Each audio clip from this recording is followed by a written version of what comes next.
July 3 Sankatahara Chaturthi వినాయకుడికి ఇలా ముడుపు కడితే అప్పుల బాధలన్నీ మాయం. అందరికీ నమస్కారం. మన ది ఉల్సి రాజీ ఛానల్ కు స్వాగతం. ముందుగా వీడియోని లైక్ చేసి ఛానల్ ని సబ్స్క్రైబ్ చేసుకోండి. అలాగే ఆ స్వామి ఆశీస్సుల కోసం కామెంట్స్ లో భక్తితో ఓం గం గణపతయే నమః అని రాయండి. ఎంత సంపాదించినా ఇంట్లో డబ్బు నిలవకపోవడం, అప్పుల బాధలతో సతమతమవుతున్న వారికి ఒక అద్భుతమైన పర్వదినం రాబోతోంది. అదే జూలై 3న వస్తున్న సంకటహర చతుర్థి. విఘ్నాలను తొలగించే ఆ వినాయకుడికి ఈ పవిత్రమైన రోజున ముడుపు కట్టి గరికతో ఒక చిన్న పరిహారం చేస్తే మీ అప్పుల బాధలన్నీ మంచులా కరిగిపోతాయి. ఆ అద్భుతమైన పరిహారం ఏమిటి? ముడుపు ఎలా కట్టాలి? వ్రత నియమాలు ఏమిటి? అనే విషయాలను ఇప్పుడు మనం ఈ వీడియోలో వివరంగా తెలుసుకుందాం. వీడియోని ఎక్కడా స్కిప్ చేయకుండా చివరి వరకు చూడండి. ఈ సంకటహర చతుర్థి వ్రతాన్ని ప్రారంభించేవారు ముందుగా 3, 5 లేదా 9 నెలల పాటు ప్రతి నెలా క్రమం తప్పకుండా ఈ పూజ చేస్తానని మనసులో ఒక దృఢమైన సంకల్పం తీసుకోవాలి. ఈ రోజున ఉదయాన్నే నిద్రలేచి తలస్నానమాచరించాలి. అయితే ఈ రోజున తలకి నూనె రాయకూడదని, ఇంట్లో మాంసాహారం వండకూడదని, అలాగే ఖచ్చితంగా బ్రహ్మచర్యం పాటించాలని శాస్త్రాలు సూచిస్తున్నాయి. స్నానం ముగిసిన తర్వాత పూజా మందిరాన్ని శుభ్రం చేసుకుని స్వామివారికి ఎంతో ఇష్టమైన ఎర్రటి లేదా పసుపు రంగు వస్త్రాలు ధరించడం మంచిది. ఈ పూజలో అత్యంత ముఖ్యమైన ఘట్టం స్వామివారికి మన కోరికను తెలుపుతూ ముడుపు కట్టడం. దీనికోసం ఒక ఎర్రటి లేదా పసుపు రంగు జాకెట్ ముక్కను తీసుకుని, దానికి రంగు జాకెట్ ముక్కను తీసుకుని, దానికి 4 వైపులా గంధం, కుంకుమతో బొట్లు పెట్టాలి. అందులో 3 గుప్పెళ్ల బియ్యం, 2 తమలపాకులు, 2 వక్కలు, 2 ఖర్జూరాలు మరియు మీ స్తోమతను బట్టి 11 రూపాయలో లేక 51 రూపాయలో దక్షిణగా ఉంచాలి. ఆ తర్వాత మీ మనసులోని ఆర్థిక సమస్యలు, అప్పుల బాధలు తొలగిపోవాలని బలంగా కోరుకుంటూ ఆ వస్త్రానికి 3 ముళ్లు వేసి ముడుపు కట్టి స్వామివారి పాదాల చెంత ఉంచాలి.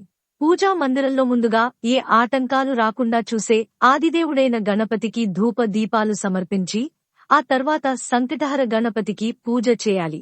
మీ దగ్గర 2 విగ్రహాలు లేకపోతే పసుపుతో ఒక చిన్న గణపతిని చేసుకుని కూడా ఈ పూజను అత్యంత భక్తి శ్రద్ధలతో జరిపించుకోవచ్చు. ముడుపు కట్టిన తర్వాత స్వామికి అత్యంత ప్రీతికరమైన గరికను సమర్పించాలి.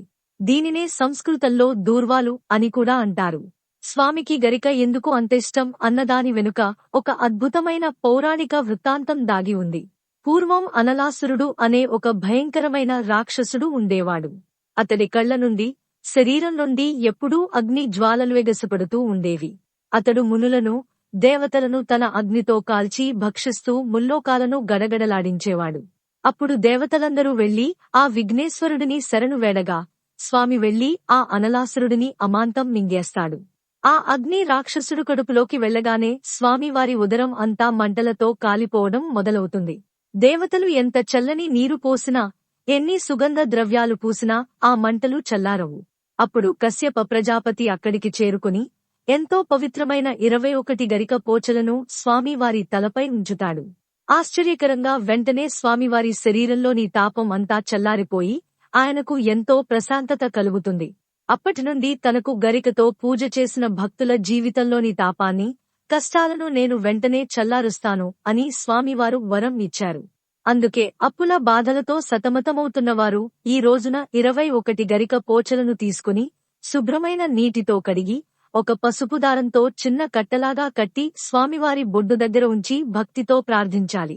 ఇలా చేయడం వల్ల ఆ అనలాసురుడి మంటల్లాగా మీ కష్టాలన్నీ ఇట్టే చల్లారిపోతాయి. ఉదయం పూజ పూర్తయిన తర్వాత రోజంతా అంటే రాత్రి చంద్రోదయం అయ్యే వరకు ఎలాంటి ఘన ఆహారం తీసుకోకుండా ఉపవాసం ఉండాలి. మన మనసును దైవంపైనే లగ్నం చేస్తూ భగవంతుని నామస్మరణ చేయడానికే మన పెద్దలు ఈ ఉపవాస నియమాన్ని ఏర్పరిచారు. అయితే ఆరోగ్య సమస్యలు ఉన్నవారు మరీ కఠినంగా ఉపవాసం ఉండలేకపోతే పాలు లేదా పండ్లు తీసుకోవచ్చు. ఆ విధంగా పగలంతా దైవ చింతనలో గడిపి ఇక సాయంత్రం సూర్యాస్తమయ సమయంలో మళ్లీ స్నానం ఆచరించాలి. పూజా మందిరంలో ఆవు నెయ్యితో దీపారాధన చేసిన తర్వాత నైవేద్యం సిద్ధం చేసుకోవాలి. దానికోసం ఉదయం స్వామివారి దగ్గర కట్టిన ముడుపును విప్పి అందులోని బియ్యాన్ని ఉపయోగించి స్వామికి అత్యంత ఇష్టమైన బెల్లం పరమాన్నం లేదా ఉండ్రాళ్లను తయారు చేసి నైవేద్యంగా సమర్పించాలి. ఆ తర్వాత షోడశోపచార పూజలు చేయడం రానివారు కనీసం ఓం గం గణపతయే నమః అనే మూల మంత్రాన్ని 108 సార్లు జపించాలి. అక్షింతలు లేదా పూలతో స్వామిని పూజించిన అనంతరం చివరగా సంకటహర చతుర్థి వ్రత కథను చదువుకోవడం లేదా భక్తిగా వినడం చేయాలి. ఈ వ్రతంలో చంద్ర దర్శనం అనేది ఎంతో విశేషమైనది మరియు అత్యంత ఆవశ్యకమైనది. రాత్రి చంద్రోదయం అయిన తర్వాత ఒక రాగి లేదా వెండి చెంబులో కొద్దిగా నీళ్లు, అక్షింతలు, పుష్పాలు వేసుకుని చంద్ర భగవానుడిని దర్శించుకోవాలి. కింద ఒక ప్లేటు పెట్టి ఓం చంద్రాయ నమః ప్రథమ అర్ఘ్యం సమర్పయామి, ద్వితీయ అర్ఘ్యం సమర్పయామి, తృతీయ అర్ఘ్యం సమర్పయామి అని చెబుతూ ఆ చెంబులోని నీటిని 3 సార్లు కిందకు వదలాలి. ఒకవేళ ఆకాశంలో మబ్బులు ఉండి చంద్రుడు కనిపించకపోతే కంగారు పడాల్సిన అవసరం లేదు. సాయంత్రం 6:30 దాటిన తర్వాత ఆకాశంలోని నక్షత్రాలను చూస్తూ అర్ఘ్యం వదలవచ్చు. లేదా ఇంట్లో ఉన్న పరమశివుని పటంలో స్వామివారి శిరస్సుపై ఉన్న చంద్రుడిని చూస్తూ కూడా ఈ అర్ఘ్యం సమర్పించవచ్చు. ఆ నీటిని తొక్కని ప్రదేశంలో లేదా ఏదైనా పూల కుండీలో పోయాలి.